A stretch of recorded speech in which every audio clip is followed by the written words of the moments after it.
to Abdul, his wife, and his 3 young daughters. We want you to be able to get to the airport. Contact us. We'll see whatever we can do to get you there. We've got to get you out. We are committed to deal with you, your wife, and your child to get all 3 of you out of Afghanistan. That's the commitment. That is what the president told our Stephanie Ramos, passing along a message from an Afghan translator tonight. But the reality on the ground in Kabul is far different. 15,000 Americans and up to 60,000 Afghans and their families struggling to escape Afghanistan. The U.S. hoping to get 6,000 people out today. But a major question, where to send them? The U.S. Air Base in Qatar at capacity. As we first reported last night, some Americans are being turned away at checkpoints. Reports of the Taliban beating some Americans as well. And, I actually got whacked with, with one of these, fan belts for not moving fast enough. Our Ian panel in Kabul tonight, Martha Raddatz in Washington. The major storm barreling toward New England tonight and hurricane warnings in the New York City metro area for the first time in a decade. What communities need to be on high alert tonight? And will the weekend be a washout? Our Rob Marciano times it all out. The major Delta surge tonight. The U.S. recording nearly 158,000 new COVID cases in just 24 hours. Its highest single case total in nearly 7 months. Also a new milestone tonight in the race to vaccinate more than 200 million Americans with at least 1 dose. And the major backlash tonight after controversial comments by Texas's lieutenant governor, falsely claiming African Americans are driving the COVID surge in Texas. The Tesla bot is coming. The big announcement today about the humanoid, but when it might actually become a reality and what will it be used for? And the all-Afghan girls robotics team made international headlines several years ago. Some members now being evacuated tonight after a major team effort. What's next for the group? And what about the members of the team who are still in Afghanistan tonight? And the reality is that there's going to be millions and millions of women that are going to remain in the country that, deserve our protection. Good evening, everyone. I'm Phil Lipoff in for Lindsay Davis. Thank you so much for streaming with us. Tonight, there is a major tropical threat barreling toward the East Coast. We will have the latest track on that in just a few minutes, but we want to begin again in Afghanistan. Scenes of desperate crowds outside the airport walls again today, as inside the airport, progress grinded to a halt, with reports the U.S. Air Base in Qatar is at capacity. ABC News confirming flights stopped for up to 7 hours. Tonight, President Biden citing significant progress in the evacuation, saying 5,700 evacuees left the country today and some 13,000 since the weekend. And when questioned about the Americans unable to get to the airport, he said he has, quote, no indication that is happening. However, our firsthand accounts on the ground in Kabul are different than the administration's messaging. We heard that last night from David Fox, who said he was prevented from getting to the airport and then briefly beaten by the Taliban with a rubber belt. Defense Secretary Lloyd Austin did call reports of Americans being harassed and beaten by the Taliban unacceptable. Our Ian Panel leads us off again tonight from Kabul. Tonight, the desperation in Kabul captured in a single shocking image of a baby being lifted over razor wire handed to a U.S. Marine. Officials now confirming the baby's been safely reunited with his father at the airport. This as a young girl begs U.S. troops to let her in.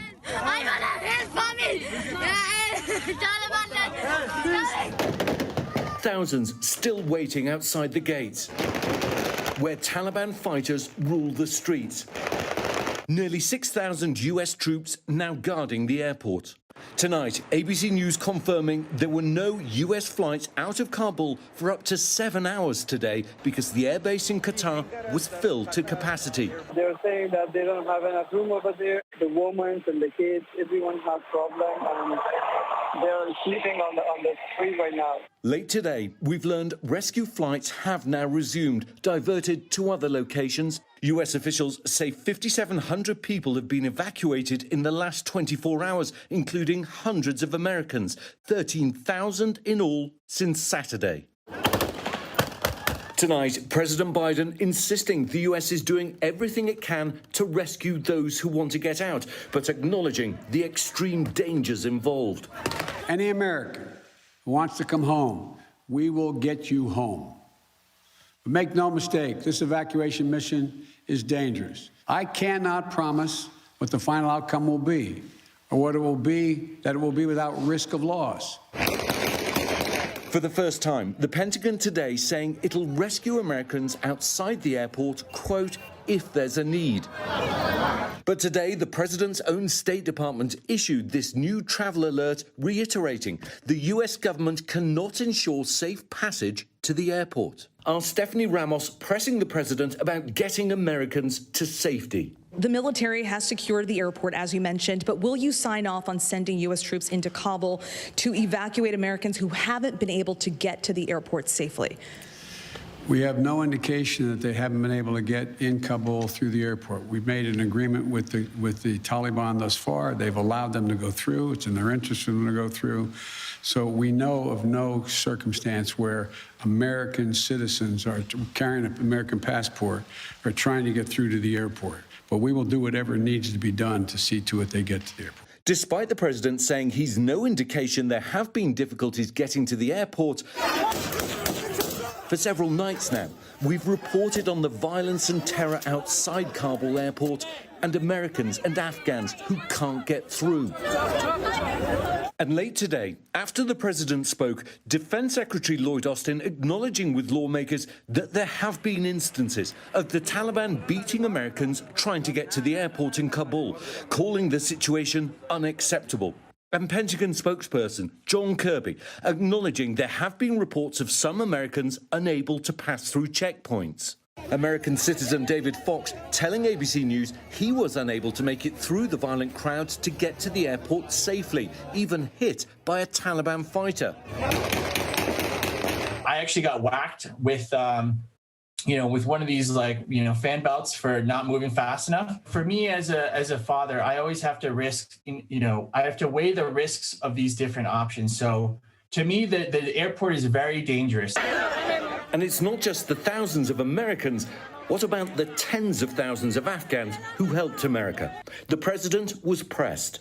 Will you make the same commitment to those who assisted in the American war effort over the last 20 years? Yes, we're making the same commitment. There's no one more important than bringing American citizens out. I acknowledge that. But they're equally important almost as all those SIVs, we call them, who in fact helped us. They were translators. They went into battle with us. They were part of the operation. But tonight, 6 days after Kabul fell, most who are eligible to leave trapped in terrifying limbo with no immediate way to get out. And Ian Panel joins us now. Ian, you're hearing reports of Taliban fighters actually threatening Afghans who helped coalition forces. What do we know about that tonight? Yeah, I mean, there have been multiple reports from different agencies, investigative bodies, humanitarian organizations, that there have been reprisal attacks, that people have been targeted for who they are and for the jobs that they did. But we've also been able to drill down and get hold of a copy of a letter that purports to be from the Islamic, basically from the Taliban, sent to certain people saying, we've identified you as having worked with US forces and therefore you are wanted by the Taliban. And we know that some people have been picked up. We personally know of at least one interpreter who had worked together with US military forces on the ground, who has had the Taliban at his house, has had to go into hiding. I also know of a good journalist friend, an Afghan here, who's also had the Taliban at his doorstep. So despite what the Taliban have said publicly, there are certainly groups within the Taliban that appear to be deliberately targeting those people involved with the Afghan military, with the Afghan police, intelligence, but also those that they see as having connived with what they regard as the occupation forces, and they've been going after them. And that's why you've got this climate of fear. That's why you see those scenes of desperation on the ground. It has to be so terrifying for so many there, Ian. From what you can see on the ground, can this evacuation crisis that the world is watching get any better without more direct cooperation between the U.S. and the Taliban? And what are the odds of that happening? That is the question really right now. with all the will in the world, with all the best efforts of the US military, the US Air Force, who are doing a great job. We can hear the planes taking off, and they are rescuing people. Don't underestimate the power of what they're actually doing there. But unless you can get more people through the gates, then this process is going to be dragged on. And because the security situation here in Kabul is so fluid at the moment, and we're talking about some of these reprisal attacks, then there are obviously dangers that some of those people who are eligible to get on the planes will never be able to because they'll be targeted by the Taliban. We've been told for days now that there are talks, there is cooperation between the Taliban and the US military, but it doesn't seem to be producing results on the ground. Again, the president gave a lot of lip service to the fact that there was this cooperation taking place. He didn't see that there were any issues for American passport holders to get there, but the truth is there are huge issues. We've spoken to Americans on ABC News Live Prime who've told us exactly that they've gone there with their American passports, with their permanent residency, and they've been beaten back by the Taliban. Defense Secretary Lloyd Austin has also reconfirmed that that has happened as well. John Kirby, Pentagon spokesman, has also doubled down saying, yes, we know that there have been instances of people not being able to get through. That is a reality. More cooperation. We're told that there is a movement of Taliban from Kandahar to Kabul to try and assert some level of control, and perhaps the situation will improve. But we've been hearing that things are going to get better for days, and on the ground, it just hasn't. Ian Pannell from Afghanistan again, thank you. And now to President Biden's promise to that interpreter who helped U.S. forces. You heard Stephanie Ramos ask him about it at the top of the show. The president promised that, quote, we will get you out. But Martha Raddatz has more on that promise and the messy evacuation. Among the thousands of Afghans trying to escape tonight is an interpreter named Abdul. He and his family were already in hiding when we visited Kabul 2 months ago, and he was already pleading for help. I know that I will be killed by the Taliban. If they take over of the Kabul, direct they will come and they will behead us or they will kill us. Abdul worked with U.S. Marines in Helmand province. He showed us his visa application, his letters of referral from Marines for whom he risked his life. But now Abdul is on the run with his family, sending us photos, which we will not show, of the Taliban arriving at one of the homes he had just left. Our Stephanie Ramos taking his case straight to the president. My colleague Martha Raddatz interviewed Abdul, an interpreter who was on the front lines with U.S. forces in Afghanistan. Overnight, we received a photo of Taliban militants coming to the door of his home, literally hunting him down. Thankfully, he was able to escape, but he is obviously still in mortal danger. What would be your message to Abdul, his wife, and his 3 young daughters? We want you to be able to get to the airport. Contact us. We'll see whatever we can do to get you there. We've got to get you out.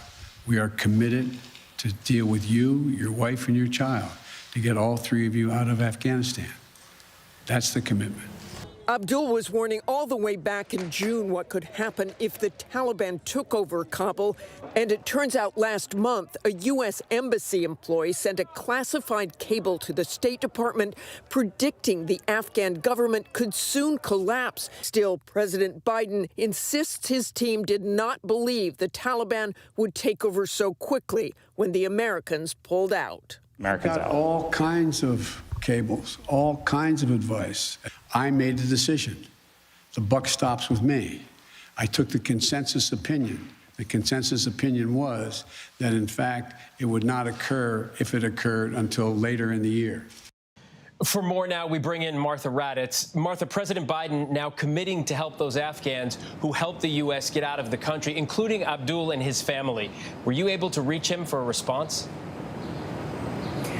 He was pleased to see that message to President Biden, but he is worried about all of the interpreters, all of the Afghans. But he did say he had a message for America. He said Afghans worked shoulder to shoulder with Americans and had done their job with honesty and pride, saying the Americans left us behind and left us to those people who are not human and cut our heads off in front of our family.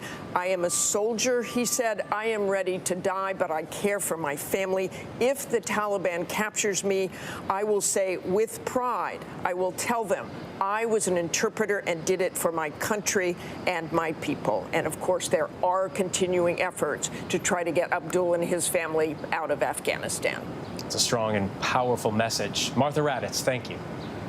And Stephanie Ramos joins us now. Stephanie, the president has taken an awful lot of heat for his handling of the withdrawal. And his press conference today, where you pressed him, certainly didn't help him much.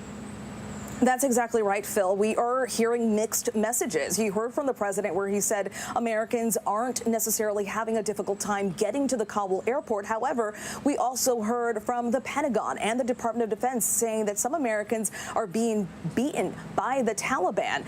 And we pressed the White House on this late this afternoon, shortly after the president's remarks. And this is what one White House official told me on background, quote, "It is a volatile situation on the ground. We are working to facilitate safe passage for American citizens and SIV applicants and their families to the airport and onto other places. There are going to be reports of challenge and chaos at the airport." Secretary Austin referred to that in the Hill briefing today, but we are going to get Americans into the Kabul airport and on planes. So not necessarily a direct answer, but bottom line, what Congress heard today from the Secretary of Defense speaks for itself. Phil.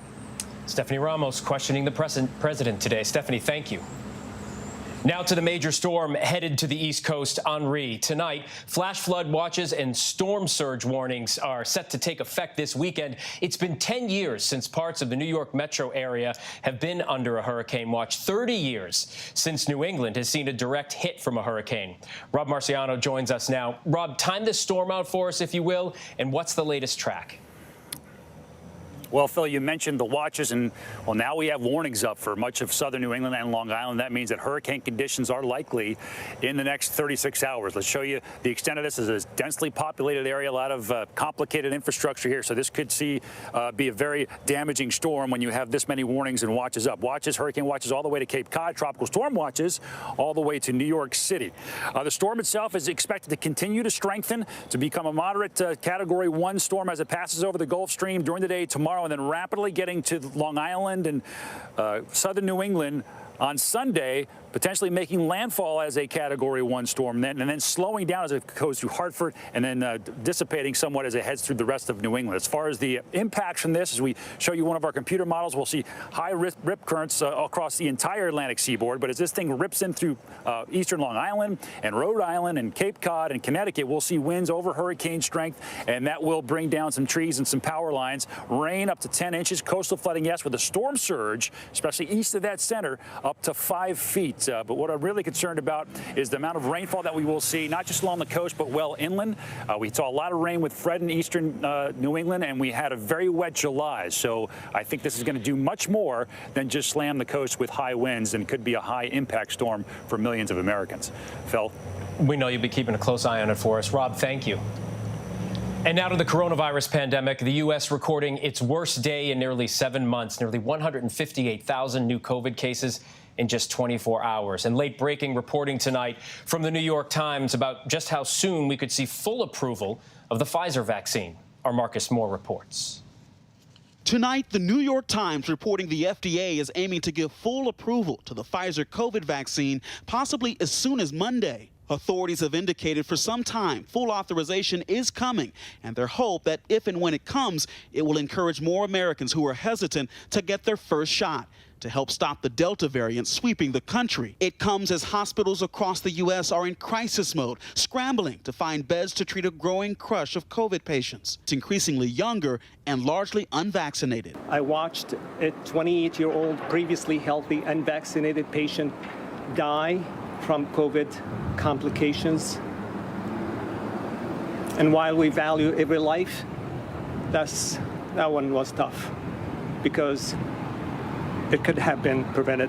Avery Mitchell is 2 years old and one of 28 children being cared for at Mississippi's only children's hospital. That's the most they've seen since the beginning of the pandemic. In Florida, Tony Peters struggling to breathe from her hospital bed, now urging others to get their shots. For yourself, for your family, for your loved ones, get the vaccine. Also from Florida, this striking image of sick COVID patients lying on the floor of a state-run Regeneron clinic, waiting for monoclonal antibody treatments. Toma Dean, seen in that picture, speaking to us today. If I had chose to stand up in line, I'd have never made it to the treatment. I'd have been back at an ER.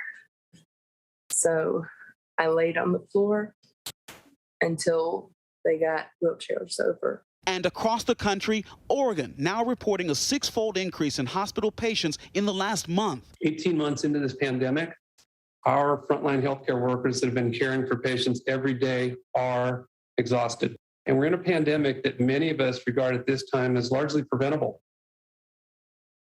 Marcus Moore with us now from Dallas. Marcus, there's a new report out there tonight that those fighting for their lives as they battle COVID could have to pay for those hospital bills alone.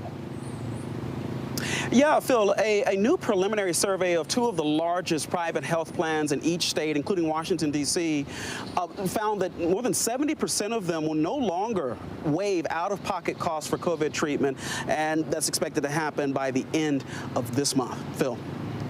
Marcus, thank you. And staying in Texas for a moment, we want to address something Texas Lieutenant Governor Dan Patrick said on Fox News last night. Are coming after your state really quickly here, and as a response, coming after your state because the increased COVID numbers, hospitalizations, deaths are up in Texas, and there's a direct assault on your governor's policies and your state's policies. Very brief response. Yeah.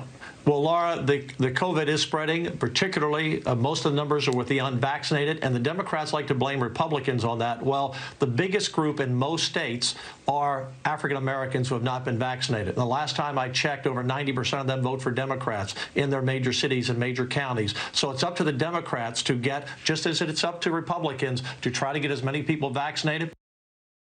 Okay, so let's take a look at that statement, break it down. We've heard this called the pandemic of the unvaccinated, so let's take a look at the data.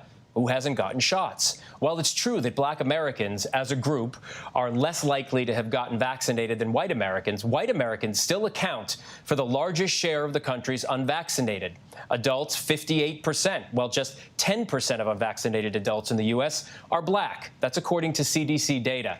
And a bigger disparity appears to exist based on political party. 58% of Republicans say they will not get vaccinated, compared to just 15% of Democrats. That's according to 538. When we come back, the investigation into the mysterious deaths of 3 family members out in California. Could they have been killed by toxic algae? Our partners at Nat Geo join us to talk about their look into the cheetah trafficking industry. Yes, that is a thing. But up next, 3 days into the R. Kelly trial, where do things stand tonight? Stay with us.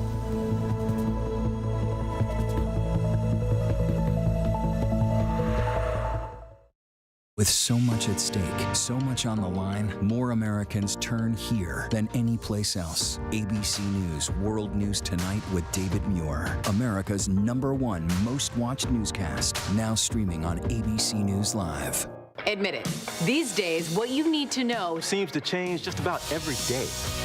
What is it that you really want to know, need to know? To help you not just get through your day, but to make the most of it. Feel smarter. Feel better. Feel happier. Well, how about a 3rd hour of Good Morning America? GMA 3, what you need to know. Now streaming on ABC News Live. It's all about you. Robin Roberts, George Stephanopoulos, Michael Strahan. Wake up with America's #1 most watched morning show. ABC's Good Morning America. The world may feel out of your control, but your happiness doesn't have to be. Learn the secrets to happiness. Listen to the 10% Happier podcast, free on Apple Podcasts. Right now, with so much at stake, thank you for making ABC's This Week with George the #1 Sunday morning news show versus the competition. Welcome to This Week. Now streaming on ABC News Live 2020. True crime, cinematic, real-life drama, stunning, the unthinkable. Follow the clues. The Hunt. True crime 2020. Now streaming on ABC News Live. This is what being live is all about. This is ABC News Live. All right, we're gonna move back. Let's move back. We're surrounded by people squeezing into this bomb shelter. We're on an urgent delivery run. Not afraid to go there. So my question, Mr. President, what are you so afraid of? Breaking news, live events. This is the moment. Streaming straight to you, anytime, anywhere. You just met one friend right here. You're watching ABC News Live. Thanks for streaming with us. Now, when it matters most, the straightforward facts. ABC News is America's #1 news. Good Morning America, #1 in the morning, 9 years running. World News Tonight with David Muir, #1 in the evening with America's most watched newscast. 2020, the #1 news magazine on Friday nights. The View, the #1 daytime talk show. And ABC News Live, #1 in streaming news. ABC News is America's #1 news. Now to the long-awaited criminal trial of R&B superstar R. Kelly in a New York federal court. We aren't permitted to broadcast the trial, but ABC News consultant Brian Buckmeyer and his team at the Law and Crime Network have been watching it all from the court's closed video feed. Brian joins us now to help us break it all down. Brian, thank you. My pleasure, Phil. Thank you for having me. All right, so let's start with a quick reminder for folks who haven't been tied to this case like you. What are the New York federal charges against R. Kelly? So the federal charges are racketeering, specifically of the RICO Act. That's Racketeer, Influence, and Corrupt Organization. And there's some underlying charges associated with that: kidnapping, bribery, forced labor, sex trafficking. And then you also have the Mann Act. Now, the Mann Act goes back to 1910, which basically says that you are not allowed to transport any girls or women for the purpose of any immoral act, debauchery, or for sexual gratification or pleasure in that sense. So those are the main charges he's facing, and some of the underlying ones as well. Very serious charges. So can you tell us what happened today? So today we saw at least 2 witnesses take the stand. First was one of his runners, as they call him, kind of like a manager. He spoke about some of the details connecting the dots for the prosecution, how he would transport girls who looked very young. He didn't just say 18, 17. He said they looked even younger than that, and how they had to follow certain rules, not just the girls, but he himself. If a girl wanted to eat, wanted to leave a certain room, if he saw a girl walking through the halls, he would have to ask her what she is doing, and then make sure to reaffirm that R. Kelly or someone else gave them permission. We also saw the cross-examination of that person as well. And he was talking about, on cross-examination at least, how this is so unique. He's worked for Jay-Z, he's worked for Kanye West, he's worked for Taylor Swift. But once he crossed through that gate, his words were that it was like the Twilight Zone, something very different. We heard opening statements earlier this week, of course, as you talked about, and an accuser's testimony. What for you have been the most compelling moments of the first days of this trial? So everyone, I think, is walking into this trial believing that if there are so many accusers, there must be some level of truth. And so the surprising part for me is the defense's argument, how the defense is combating this. Not necessarily disagreeing that he had sexual relations with these individuals, but trying to paint that these were, quote unquote, the word even came out, groupies, or insinuating there are stalkers following R. Kelly. It was very peculiar for them to come out and call him a victim, but you can see how they're trying to weave that narrative. Now, it's going to be very hard to call an international pop star or rock star, as they refer to him, as the victim when it comes to the sexual gratification of minors and the assault allegations. But that's what's surprising to me, how they're trying to create that narrative. Yeah, so just to follow up on that narrative, we're hearing the prosecution's case right now. Obviously, the defense will present its case in the coming days. But from the opening statement and the cross-examinations that you've been able to witness, are you getting a sense of exactly how R. Kelly plans to defend himself? Absolutely. It's a very interesting technique that a lot of defense attorneys use when the facts are not on your side and they fit so perfectly the elements of a crime, and that goes to the benefit of the prosecution. Here, I think what the defense is trying to do, which I've only seen in law school discussions or in cases where we kind of discuss them as students, he's trying to make the argument that, while, yes, this is statutory rape, having sex with a minor is a crime, that he was somehow bamboozled, somehow fooled, somehow targeted by these women who lied and showed fake IDs One of the major points that I saw was with the first Jane Doe who testified, Jerronda Pace, when they brought in the settlement agreement, where she, along with her mother, signed saying that she told R. Kelly that she was 19 and provided an ID that said that she was 19. Now, that's not a defense under the law. It's strict liability if you have sex or any kind of sexual interactions with a minor. But this argument that he was duped or fooled, especially because it came out that he cannot read or write, I think that's a defense that some people are kind of raising an eyebrow to as to whether or not it will actually work. Yeah, there's a lot of trial left. We know you're going to be following it for us. We'll have you back on the show. Brian Buckmeyer, thanks so much. My pleasure. Thank you. And still ahead here on Prime, the runway closed after the wings of two planes clip. The investigation into Britney Spears, could it impact her conservatorship battle? And Elon Musk announces he plans to make humanoid robots. We're going to take a look at what he's thinking by the numbers. But first, our tweet of the day from dictionary.com on the short stint of Mike Richards as host of Jeopardy. We're going to have more on his resignation coming up.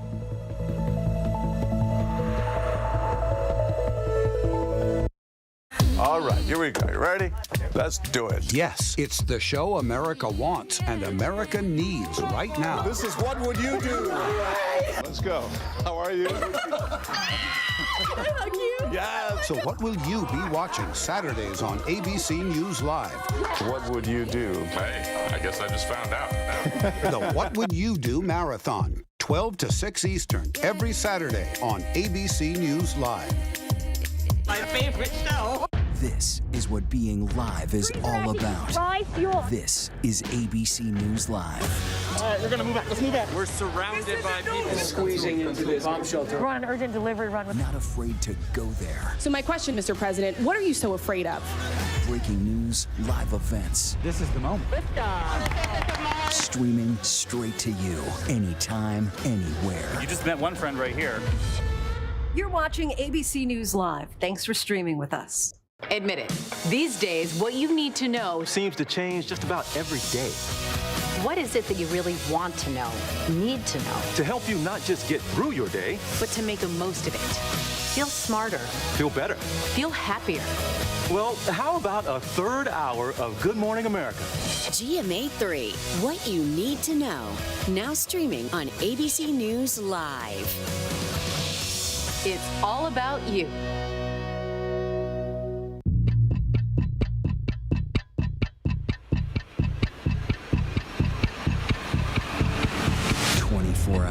Assault on the Capitol, the ABC News original, exclusively on Hulu, now streaming. With so much at stake, so much on the line, more Americans turn here than any place else. ABC News World News Tonight with David Muir, America's #1 most watched newscast, now streaming on ABC News Live.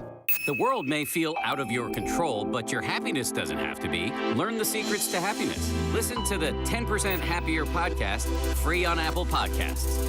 Robin Roberts, George Stephanopoulos, Michael Strahan. Wake up with America's #1 most watched morning show, ABC's Good Morning America. Right now, with so much at stake, thank you for making ABC's This Week with George the #1 Sunday morning news show versus the competition. Welcome to This Week. Welcome back. Now we take a look to the future. Tesla CEO Elon Musk announced he's building a humanoid robot that he says will do dangerous, repetitive, and boring tasks for us. And if you're worried about a robot apocalypse, Musk assures us that his creation will be friendly and navigate a world that's built for humans. We'll see about that. First, let's take a look by the numbers. The Tesla bot will measure 5 foot 8 inches tall, weigh in at about 125 pounds, and be able to carry 45 pounds or deadlift 150 pounds. It will move at 5 miles per hour, which Musk says means you could actually run away from it, and if necessary, most likely overpower it. So I guess that's a little bit reassuring. The robot will have a computer screen for a face and use Tesla's autopilot system with 8 cameras to help it navigate. 2022, next year, is when the company expects to complete the prototype. Earlier this week, we showed you these 2 robots from Boston Dynamics that flawlessly completed for the first time this complex obstacle course. Musk says his humanoid robot could be able to pick up bolts and attach them to cars with a wrench or go to the store for a grocery run. He says he expects this technology to have profound implications for the economy, those are his words, and could actually replace some workers. And still ahead, we have a ton to get to here on Prime. The tireless efforts to get members of an Afghan all-girls robotics team out of that nation, and the investigation into the criminal underworld of cheetah trafficking. But first, a look at our top trending stories on abcnews.com.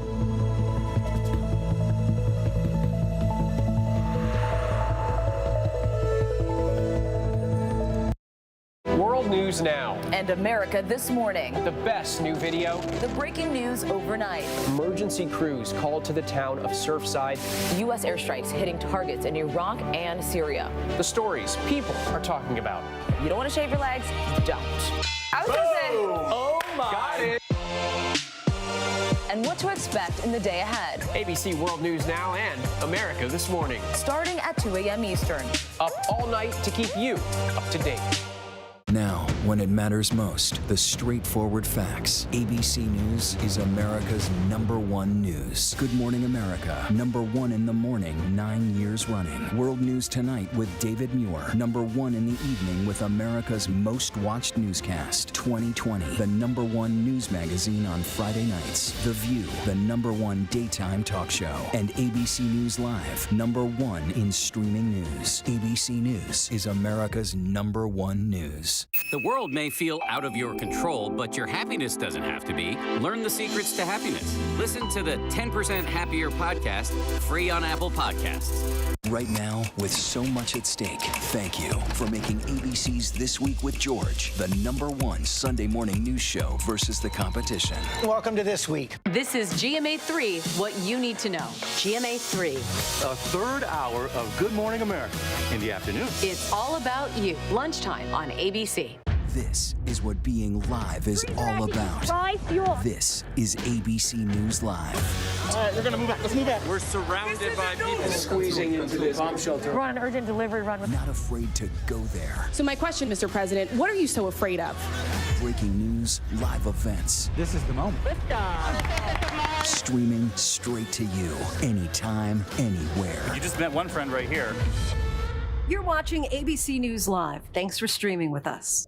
Now streaming on ABC News Live 2020. True crime, cinematic, real-life drama, stunning, the unthinkable. Follow the clues. The Hunt. True crime 2020. Now streaming on ABC News Live.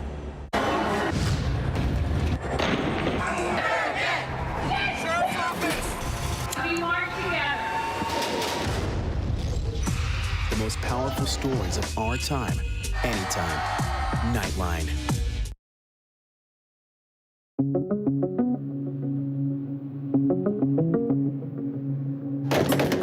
Thousands still waiting outside the gates, where Taliban fighters rule the streets.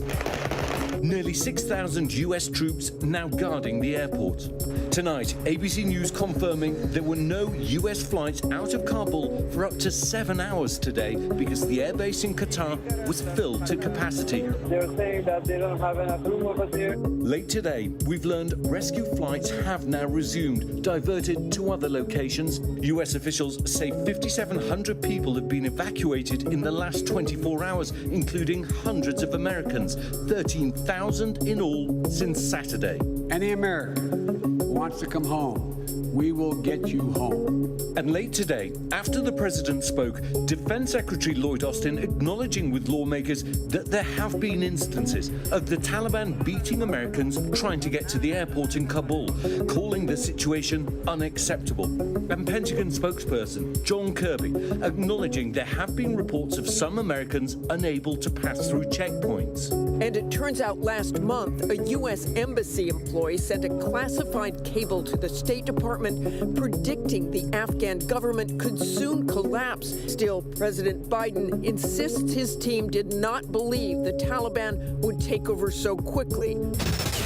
People in New England are bracing for their first direct hit by a hurricane in 30 years. Henri, now a tropical storm, is barreling toward the northeast coast. Hurricane warnings and watches are already up across much of the northeast at this hour. Hurricane conditions likely in the next 36 hours. Expected to strengthen as it gets past the Gulf Stream and then rapidly head towards Long Island, Connecticut as a Category 1 storm, landfall Sunday afternoon, and then drifting into New England. With all this, all the impacts are going to come in. Strong storm surge up to 5 feet, rip currents, yes, heavy rainfall and certainly damaging winds. We could see rainfall up to 10 inches well inland, so at the very least inland areas will see flooding.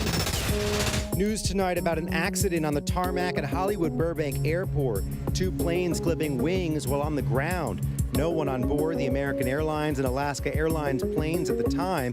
The American Airlines plane was being towed to a terminal when their wings made contact. One runway had to be closed for an investigation, causing some delays. A mystery in the mountains of California. To my knowledge, I've been here 20 years and I've never seen an incident like this before. An entire family found dead on a hike in Mariposa County. No signs of trauma. The sheriff says it's possible an algae bloom killed them. I know there's been some speculation and we haven't confirmed that, but there are signage from the Forest Service regarding a algae bloom. There's some signage up there of that could be poisonous, but at this point, we can't rule anything out. Just 9 days after being named one of the 2 new hosts of Jeopardy, Mike Richards abruptly quitting the job after reports of past sexist and offensive comments surface. A fun final Jeopardy category. Richards, who's also the show's executive producer, filled in as a guest host earlier this year. He's now apologizing for jokes he made about women, the homeless, and Jewish people, among others, on his podcast 7 years ago, following a report on the website The Ringer. A brand new car! In addition, while producing The Price is Right, Richards was named in discrimination and harassment lawsuits from models on the show. He has denied any wrongdoing and was eventually dropped from the suit, naming him a defendant. Richards saying the allegations do not reflect the reality of who I am. The Ever Given ship, which blocked the Suez Canal for 6 days in March, made its way safely through this time. It was the first time back since it left Egypt after the incident, which caused a traffic jam in the narrow waterway, disrupting global trade. Roughly 15% of the world's shipping traffic passes through the Suez Canal. Next to Britney Spears, who is under investigation tonight after an employee filed a complaint with police.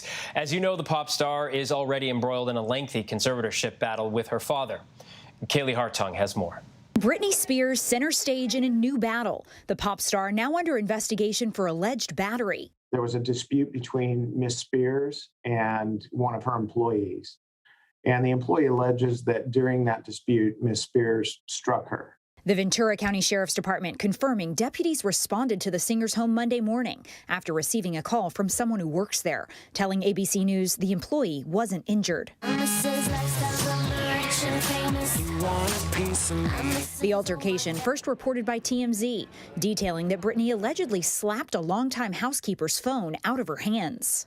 This was not an emergency response. No, there was no active physical engagement going on at the point that she called.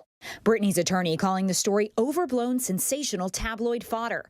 The former federal prosecutor telling ABC News it's nothing more than a he said, she said regarding a cell phone, with no striking and obviously no injury whatsoever. Anyone can make an accusation, but this should have been closed immediately. This came out because of who she is, but in the grand scheme of things, it's extremely minor. Britney posting this photo to her Instagram just as the news broke, writing, she obviously wants privacy.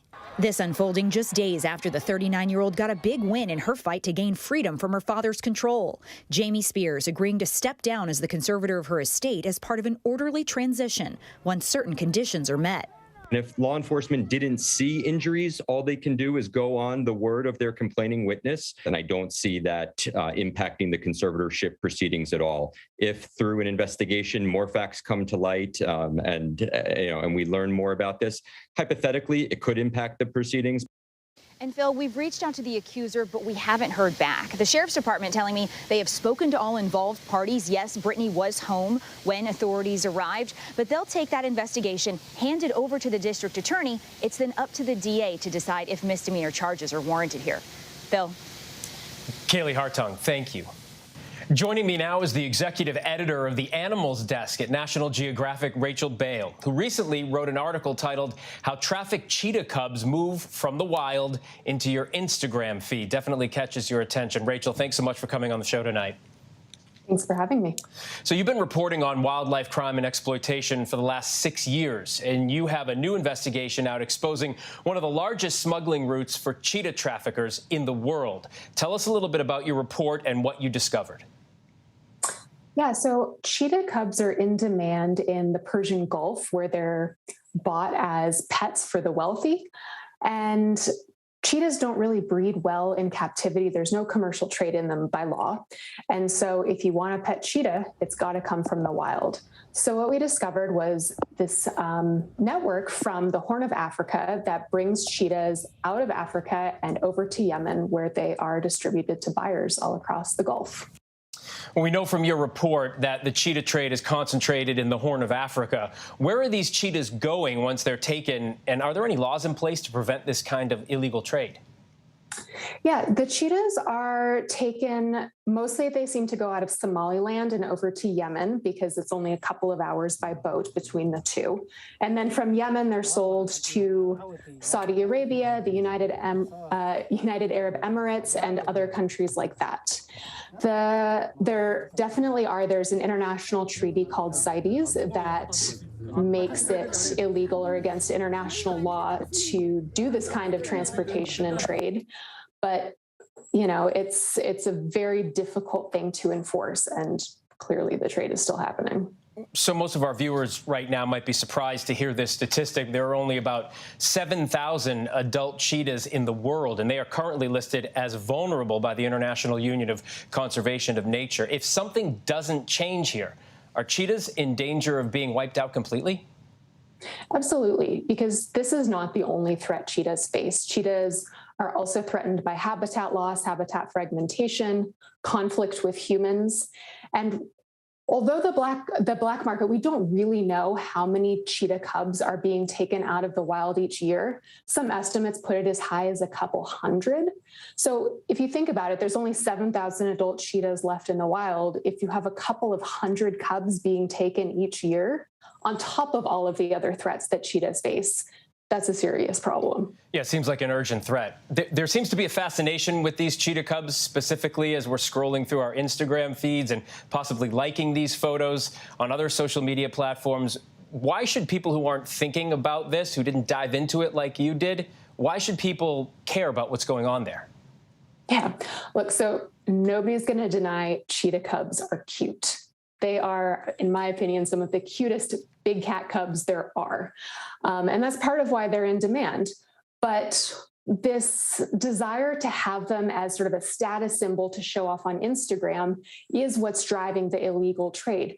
So each time somebody likes a photo of somebody with their pet cheetah, you know, maybe the cheetah's in front of a fancy car or on a boat or sitting with somebody's, you know, pet lion and tiger as well. Every time you like or share a photo like that, you're opening it up to a larger audience, and that in turn increases demand even more for cheetah cubs. So what people need to do, what we're asking people to do, is to think just a little bit, think before they like those types of photos and spread them to a larger audience. Yeah, I mean, I have to be honest, I've seen pictures like that and never gave a thought to how they get there, where they come from. So this is really good information. There has been more talk since the show Tiger King about using big cats for entertainment. Cheetah cubs, as you point out, are adorable, but not meant to be pets. Tell us a little bit about the why we should think before you like social media campaign, and actually what's the goal there? You alluded to it, but what are you trying to get done? Yeah, absolutely. So when it comes to wildlife crime, there's not a lot your average person can do to help stop it. It's in large part an issue of law enforcement, political will, international cooperation, things like that. But one thing everybody can do is help not spread demand. When we see photos of people, you know, when we see photos of our friends or influencers or anybody on Instagram, TikTok, wherever, and they are cuddling with a tiger cub or they're, you know, posing with a cheetah, it looks fun. It's exotic and it's exciting and the animals are cute. We want to do that. But Those are the types of activities that drive the illegal trade. So if you don't like and don't share those photos, you help prevent them from spreading to a bigger audience, which in turn helps prevent demand to prevent trafficking. Think before you like. It's a good message, especially here. Rachel Bale, thank you so much. Thank you. And still to come, how one couple paid off $200,000 in debt in just 18 months. And it all began, actually, with one of them losing their jobs. Now, when it matters most, the straightforward facts. ABC News is America's #1 news. Good Morning America, #1 in the morning, 9 years running. World News Tonight with David Muir, #1 in the evening with America's most watched newscast. 2020, the #1 news magazine on Friday nights. The View, the #1 daytime talk show. And ABC News Live, #1 in streaming news. ABC News is America's #1 news.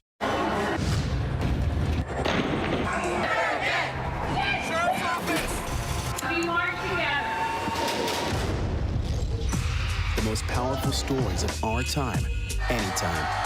Nightline. Now streaming on ABC News Live 2020. True crime, cinematic, real-life drama, stunning, the unthinkable. Follow the clues, The Hunt. True crime 2020. Now streaming on ABC News Live. Admit it. These days, what you need to know seems to change just about every day.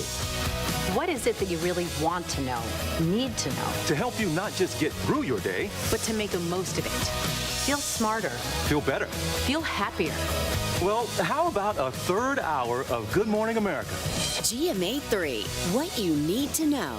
Now streaming on ABC News Live. It's all about you. I know what happened, and I'm not guilty. Why the fascination with criminal trials? Figure out what's really out there. She revealed she had murdered his family. I know in my heart they did this.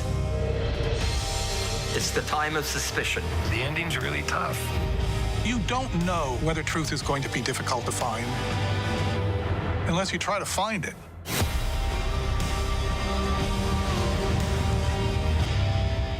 This is what being live is all about. This is ABC News Live. All right, we're gonna move back. Let's move back. We're surrounded by people Squeezing into this bomb shelter. We're on an urgent delivery run. Not afraid to go there. So my question, Mr. President, what are you so afraid of? Breaking news, live events. This is the moment. Streaming straight to you, anytime, anywhere. You just met one friend right here. You're watching ABC News Live. Thanks for streaming with us. Next to the couple who paid off $200,000 in debt in just 18 months. If you're thinking it's because they started making a lot of money, you'd be wrong. Rebecca Jarvis has more. When Karen Apcan lost her job in 2019, she and her husband Sylvester didn't have any savings to fall back on. All of a sudden that contract ended and then things just went downhill from then. With a hefty mortgage and bills piling up, the Apcans owed about $110,000 in student loans and another $90,000 for their car, timeshare, and other debts. So they decided to take some creative steps. In order for us to hit our goals, we had to make a drastic change. And that drastic change would be to completely eliminate that house payment. They sold their house, paid a portion of their debts, and used the rest of the money to buy an RV, where they've been living with their 8-year-old son, Aiden, for the last 14 months. Come check out my room. He just adjusted so well. He loves being on the road, loves meeting friends, loves visiting new states and countries and everything in between. The Apcans needed a new way to make money. They poured their energy into their travel blog, themomtrotter.com, where they give tips on traveling, parenting, and homeschooling on a budget. Well, that was the time to kind of make this work and get better at my craft and kind of make it into a family thing so that it would be able to sustain us. Partnering with brands like Nature Valley, Circle K, and Crate & Barrel, they increased their brand's annual gross profit from $50,000 to $318,000. Got better at our craft, at photography and video and all that stuff, and pitching and reaching out to brands, and just the income just started coming in. The extra money ultimately helping them clear over $201,000 in debt in just 18 months. I was able to sleep better just knowing that I don't have that debt over my shoulders anymore. This is home for us. The Afghan girls robotics team made international headlines, you might remember, about 4 years ago when they came just a few blocks from the White House for a competition. Most members of the team were born after the Taliban were ousted from power. We are thrilled to report tonight that 10 members of the team are in Qatar at this hour. We are joined by the team's founder, Roya Mahbub, and Kim Motley, an American attorney who has been assisting the team. Thank you both so much for taking the time to join us tonight. Roya, let's begin with you. We all want to know, how are these 10 girls doing right now? They are safe. They are happy. Right now they are in Qatar, and they are preparing for their further education, as well getting prepared for the competition. That is good to hear. Kim, you've worked as a lawyer in Afghanistan and in the United States. Explain to us what Afghans are now facing, not just the team trying to get out. Well, I mean, Afghans are facing a lot of uncertainty. A lot of people are extraordinarily scared, particularly women and girls. They just don't know what tomorrow brings. And that's why, frankly, we're very grateful to the Qatar government for, allowing the 10 girls and being really just rock stars when it comes to that. But there's a lot of uncertainty, a lot of fear with what tomorrow brings. And Kim, there are about 50 more girls studying at the robotics school. Do you anticipate more will be able to leave Afghanistan at some point? Well, I think in terms of going forward, it's about trying to figure out how to best protect the girls moving forward. So certainly the girls want to continue to be educated. They certainly want to continue to proudly represent Afghanistan. And so we're looking at, different options of sort of what this new normal looks like in Afghanistan and also beyond Afghanistan. New normal, indeed. Roya, there are 27 million people under the age of 25 in Afghanistan. Do you believe the Taliban, when they claim girls will be allowed to continue to study and to work? Already we're getting reports out of Afghanistan that they will allow girls to be educated up until the age of 9 and not after that? Well, I mean, we have here that they are allowing the girls to go to the schools, and they also promise that they will allow the women to go to the university as well and back into work based on the Sharia law.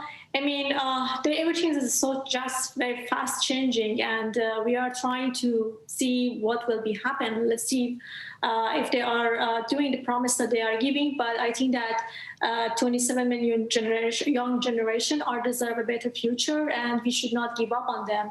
They deserve to pursue the life they are looking for, and especially young women in Afghanistan that right now they achieve so many things after 20 years. We have so many of these young women that they are in politicians, they are a doctor, engineers, businesswomen, and they are artists. So they deserve to pursue the life they are looking for. And I hope that now is a time for us to get united, and after this change that has happened, that making sure that Taliban be accountable on the promises that they gave, and hopefully that we have a peaceful society. Yeah, well, I think you're not alone. Certainly the world is watching and waiting to see if the Taliban will keep their promise. Kim, you've been helping resettle people from conflict zones for years now. What's the future look like for the girls who do get to leave? Well, I think what's really important, what needs to happen right now is true diplomacy.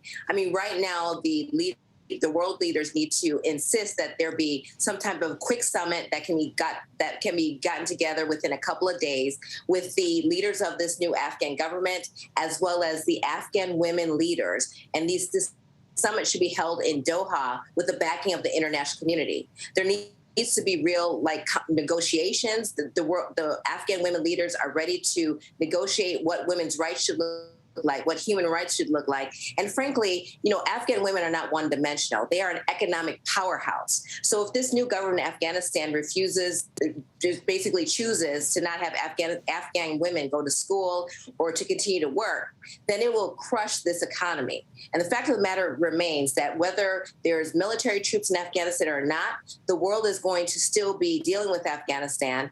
And this is a time for the international community to really back up Afghan women, back up having some type of summit in Doha, and the international community can hold their foot to the fire by basically giving conditional aid. That if this new government does not choose to follow basic women's rights, basic human rights, and also the economic growth of Afghanistan and the country of Afghanistan, they can give consequences of that conditional aid. And that's what should be happening right now. In addition to the UN should be allowing Afghan women to have real seats at the UN table right now. These are things that should be happening right now and next week. And these are things that have to happen because at some point, like you said with your question, we have to think about the future of Afghanistan. And the reality is that there's going to be millions and millions of women that are going to remain in the country that, deserve our protection. And finally, Roya, just quickly, what do the girls who were able to make it out and get to Qatar want to do next? So the idea, first of all, thank you to Qatar that providing this transportation and help the girls to get to the Doha safely. What we are trying to do is that I think that the girls right now are trying to get preparation for the competition for first global. Because of the conflict and the war, they paused and they couldn't continue. And now we are hope that they will be able to complete the competitions, and hopefully they go to the schools that they are dreaming of that, and they can pursue the field that they are like. And hopefully one day they come back to the country and be part of the rebuilding again Afghanistan. Well, wishing and hoping the best for the remaining members of the team and everyone in Afghanistan tonight. Kim Motley, Roya Mahbub, thanks so much for being with us. Thank you. Thank you. And before we go tonight, the image of the day. This Marine pictured giving water to a young child, or this image of a Marine carrying another. A reminder of the incredible acts of compassion our service members often perform in the toughest of circumstances. That's our show for this hour. Stay tuned to ABC News Live for more context and analysis of the day's top stories. I'm Phil Lipoff. Thanks for streaming with us.